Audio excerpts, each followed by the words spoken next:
Hi hello, ലക്ഷദ്വീപിൽ നിന്നുള്ള മറ്റൊരു വീഡിയോയിലേക്ക് എല്ലാവർക്കും സ്വാഗതം. 4 ചുറ്റും കടൽ, അതിൻ്റെ നടുക്ക് ഒരു കുഞ്ഞു ദ്വീപ്, അതിൽ കുറച്ച് ആൾക്കാർ ജീവിക്കുന്നു. എന്നാൽ ഈ ദ്വീപിലുള്ളവർക്ക് കുടിവെള്ളം എവിടെ നിന്നാണ് കിട്ടുന്നത്? എപ്പോഴെങ്കിലും ചിന്തിച്ചിട്ടുണ്ടോ?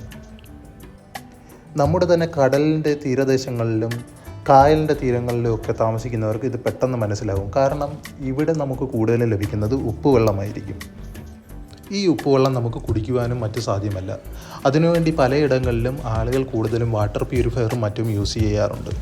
എന്നാൽ ഒരു ദ്വീപിലേക്ക് ഫുള്ള് കുടിവെള്ളം എങ്ങനെ എത്തിക്കുന്നു എന്നറിയണ്ടേ? Desalination plant.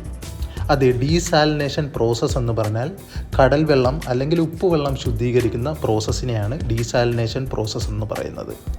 ഈ കാണുന്ന പ്ലാന്റ് വഴിയാണ് ലക്ഷദ്വീപിലേക്ക് കുടിവെള്ളം സപ്ലൈ ചെയ്യുന്നത്. കടലിൽ നിന്നും ഇതുപോലെയുള്ള വലിയ പൈപ്പുകൾ വഴി വെള്ളം ശേഖരിച്ച് പ്ലാന്റിലേക്കെത്തി ശുദ്ധീകരിച്ച് ശുദ്ധജലം നമ്മുടെ നാട്ടിലേക്ക് സാധാരണ കുടിവെള്ളം സപ്ലൈ ചെയ്യുന്നത് പോലെ ഇവിടെയും പൈപ്പ് ലൈൻ ത്രൂ കൊടുക്കുന്നുണ്ട്. അതിനും നമ്മുടെ നാട്ടിലെ പോലെ തന്നെ സമയവ്യവസ്ഥയിലാണ് ഇവിടെയും വെള്ളം കൊടുക്കുന്നത്.